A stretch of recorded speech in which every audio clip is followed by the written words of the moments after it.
It's no secret that I love a good gauze backing. It's durable and super soft. I typically do a wraparound binding, but today I'm going to use it as actual binding, and I'm going to give you some tips too. Before cutting the gauze, iron everything out nice and flat.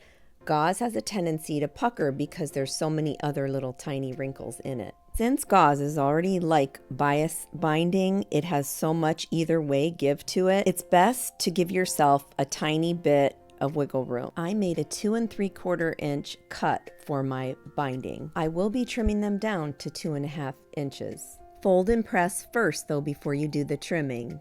And now on to that trimming. These tiny steps will help keep you straight because the weave is so loose that it does want to go either way. Do you like this quilt that I already made on my channel for my new grandson that's coming in January? If you do, I'll totally link this at the end so that you can learn how to make a quilt just like this cute one here. If you want to learn more about how to really bind a quilt with step-by-step instructions, check out my channel. I have a ton of binding tutorials.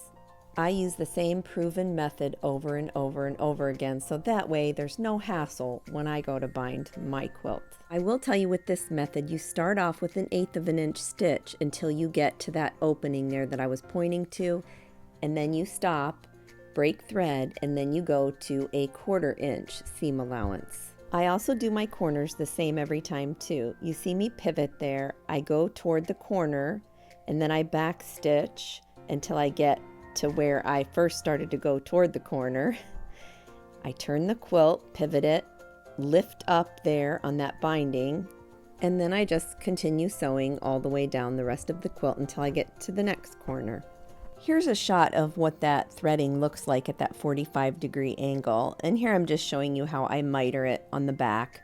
Fold one side and then fold the other until it meets, and you know, just normal. This is how I always end the quilt binding, and you see there I just cut at an angle and then tuck that tail into that initial spot that I started with where I did the 1/8 of an inch and then the 1/4 of an inch. With this technique, there is a tiny overlap right there of fabric that needs to be either hand sewn or stitched with your machine. And if you've been here for a while on my channel, then you know that I'm totally using my machine to stitch that. Overall, it was pretty easy to bind this quilt with the gauze. The biggest thing that you have to keep in mind is that it does have a looser weave, so it does move around a lot. And that's major if you're trying to be precise, so just keep that in mind. I love how the gauze feels on my quilts. It's absolutely amazing. I hope you end up trying it.